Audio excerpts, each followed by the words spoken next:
Welcome to Season 3 of The Worst of the Worst. Something I wasn't sure was going to happen. When I first started the series, I'm like, I can't have that many bad games, can I? For the record, yes I do. To the point where I'm already starting to think of what I can do for Season 4. And 5. There's that many.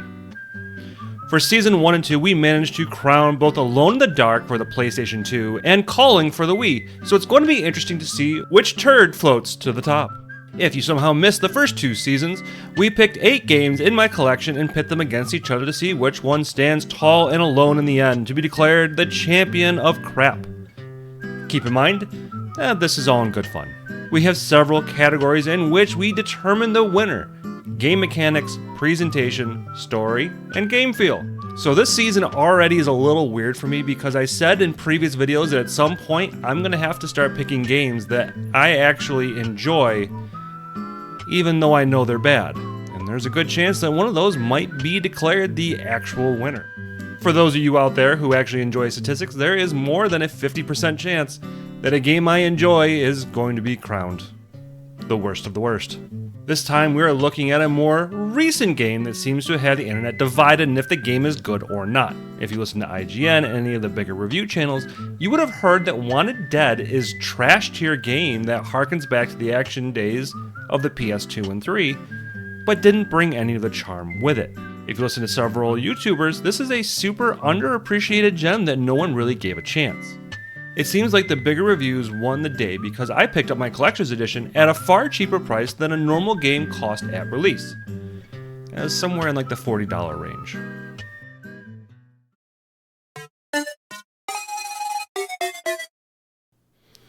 This is an interesting one.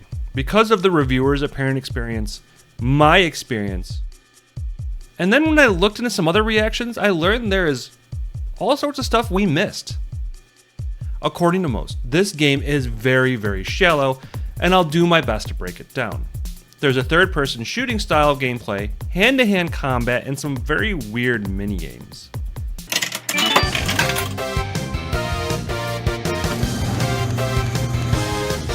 There's a fairly decent parry ability, running, sliding, and even a gauge you can fill that will let you basically one-hit several low-level enemies, if not higher ones if you have damaged them enough. It's really like the old school way of making an action game. It's bloody, there's dismemberment, there's some clunkiness, but a solid base. It expands as you upgrade things through the skill tree, which after a full playthrough you have enough to have the whole thing filled out. Unlike some of the games this clearly takes huge inspiration from, for example, Ninja Gaiden due to some crossover with the dev team, thankfully, there is no god-awful platforming or pathetic attempts at making puzzles. This is combat, combat, combat, and then there's those minigames.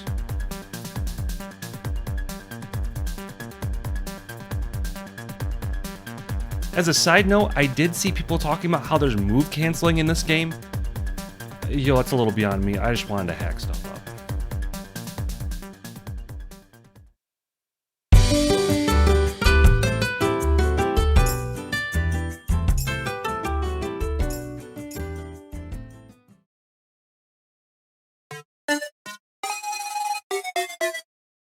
This one is all over the place, and as I was playing through the first time, I didn't understand what the heck I was playing. It's not a complicated narrative issue, but it can be a bit rough if you don't know what to expect. The voice acting is awkward, not because they are the worst, but it's clear they aren't from America. It's either they may not be top tier voice actors, or simply the lines they were given and directed were awkward. Lieutenant? I have some eggs, beans, bacon, make it 4 slices. No, 5. Definitely 5. I lean towards the idea this was all done on purpose, actually.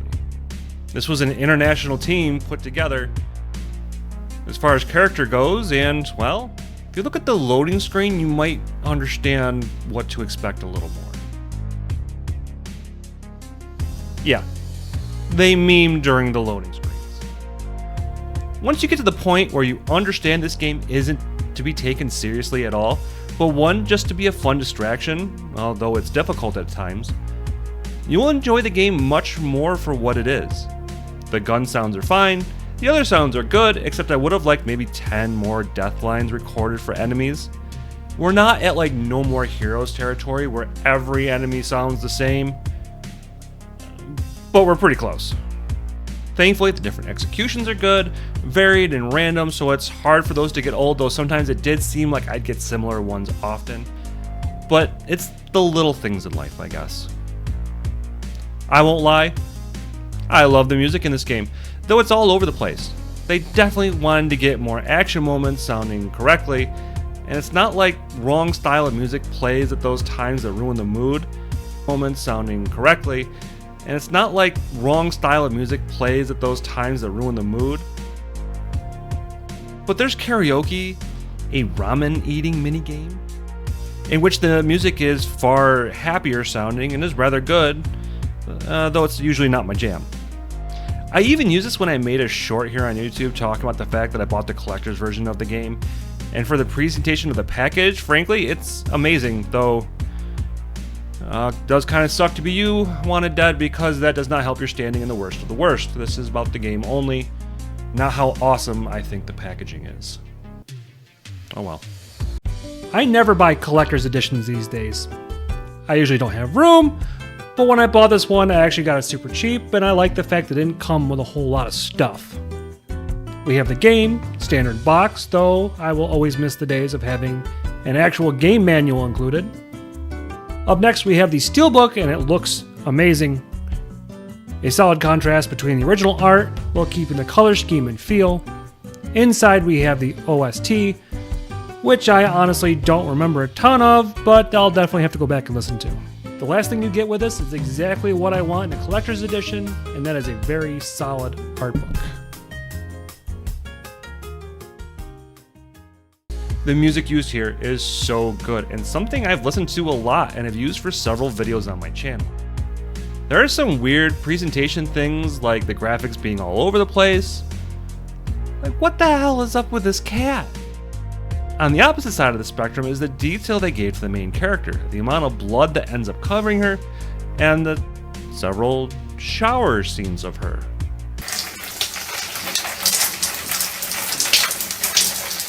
That's right, there's several.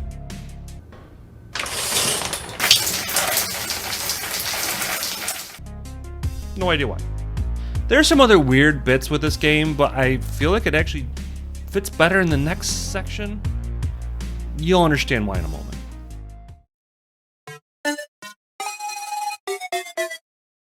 This game should be straightforward. It kinda is, and then it isn't.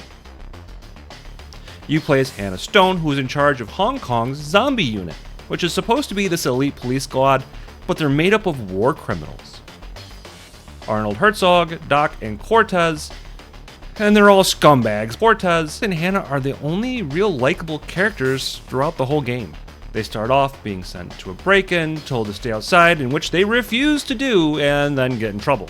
Not surprised with this, and this is a trope in these kind of stories. The whole squad is screwed. Command sticking their necks out, and they may all be screwed if the darn team doesn't get their shit together. The game follows the continued investigation, awkward voiceover and all, only to uncover a massive conspiracy and leaving the end open for a follow-up that, I'm going to be honest here, I really do need to see a sequel to this. How the hell do you follow this game up? So far, I have shown some of the gameplay in the cutscenes, but there's also anime flashback about Hannah's life before she was recruited, and the first time I watched it, I had no idea what was going on.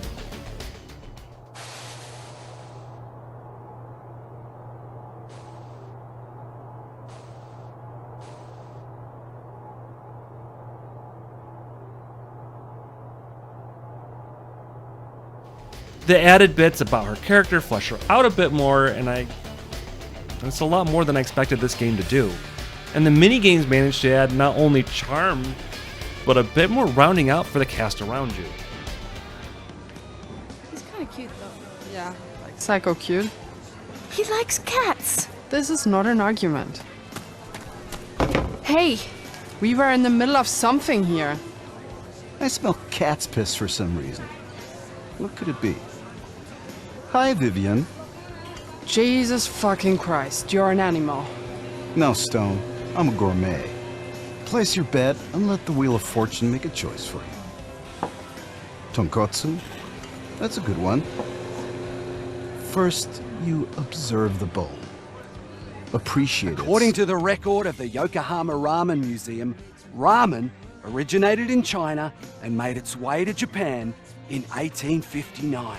In some ways, it reminds me of a TV show where they may have a slightly less intense episode in order to make the characters connect more, and I dug it for what it was, though the karaoke minigame is both brutal and not just with the gameplay. This seriously is like a buddy cop show, but they made it while they're on drugs.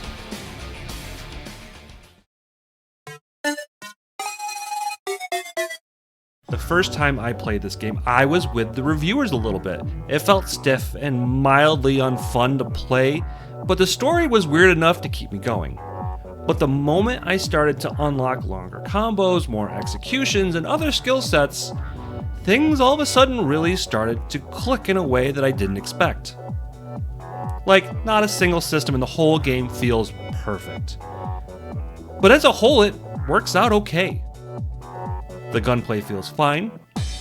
I use fine a lot in this series, and I have a feeling that's going to continue. It's okay. It's fine. It's not horrible, and used in areas when you would think it's the opposite. Like the ninjas, sometimes it's a far easier way to get rid of them with guns or explosives than trying to do it hand to hand. The sword play is fun, and I really like using the multi-hit skill that builds up with the gauge. My personal playstyle is very aggressive in your face for the most part, and the game allows that. Some sections I decided to use guns more, and it was fun to do as well. The game, however, will refuse to let you play this like a Gears of War cover-based shooter because the enemies do like its grenades and has zero issues using them. For me, not a big deal. I like being in their face.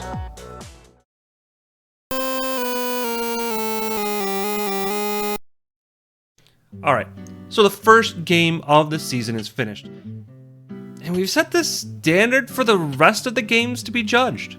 I do like this game, but it has many, many flaws. It's all over the place in presentation. It starts out shallow and it does work its way up, but it's the initial couple hours. You've really got to hook your player or else you're screwed. What if I said, we're going to do a throwback for the next episode? What if the Buxom Bikini Babes are getting another shot at the title? But not the Wii game we flailed around on the season 1. On the next episode of The Worst of the Worst, we will be getting blood, zombies, and bikinis. Thank you for watching Worst of the Worst, episode 1 of season 3. Have you played Wanted Dead? Did you like it? Did you hate it? Seems like a lot of the bigger streamers checked this out. I watched Moist Critical play it of all people. One of the funniest things for me is I actually wanted to play this more after watching the IGN review because I never saw a review that hated games so much that made me want to play it more. Until next time, stay scared, stay curious.